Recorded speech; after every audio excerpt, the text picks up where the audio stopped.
ఏమైంది మేడం అట్లా వస్తారు? డెలివరీ చేయాల్సిన చాలా ఉన్నాయి పెండింగ్. టైం ఏమైతుంది చూస్తుర్రా మీరు?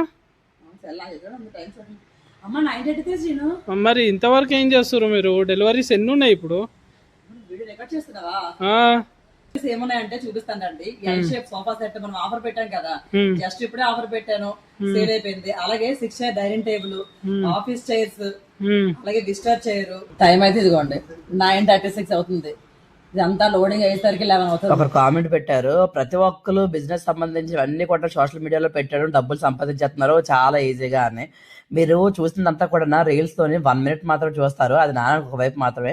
నాన్నకి రెండో వైపు మీరు ఎప్పుడు చూడలేదు కదా. ఇదిగోండి, కస్టమర్ అయితే కనుక మెటీరియల్ తీసుకుంటున్నారు, అన్ని బుక్ చేసుకుంటున్నారు. వాళ్ళు పెట్టే ప్రతి రూపాయి కూడా వేస్ట్ కాకూడదు అనేసి మెటీరియల్ జాగ్రత్తగా వాళ్ళ ఇంటికి వెళ్ళాలి, షోరూంలో ఎట్లా చూసారో అట్లా ఉండాలి అని చెప్పి ప్యాకింగ్ ఇలా చేయించి దగ్గర లోడింగ్ డెలివరీ ఇవన్నీ కూడా నేను చూసుకుంటున్నాను. టైం ఇప్పుడు నైట్ 11 అవుతుంది. ఇది రియాలిటీ, ఇది ఎవరికి కూడా కనిపించదు. ఆడవాళ్ళు అయ్యుండి అలా పెట్టడానికి ఎలా మనసు వస్తుందో నాకు అర్థం కాదు. ఆడవాళ్ళే శత్రువులు అంటారు కదా, అది నిజం అనిపించింది.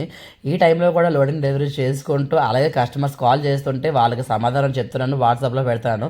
ఇదంతా ఉంటుంది. ఇదంతా తెలియకుండా సోషల్ మీడియాలో పెట్టడం వల్ల డబ్బులు సంపాదించేస్తున్నారు వీళ్ళంతా, ఏం పని పాట లేదు అని అంటారు. చూసుకొని మాట్లాడండి.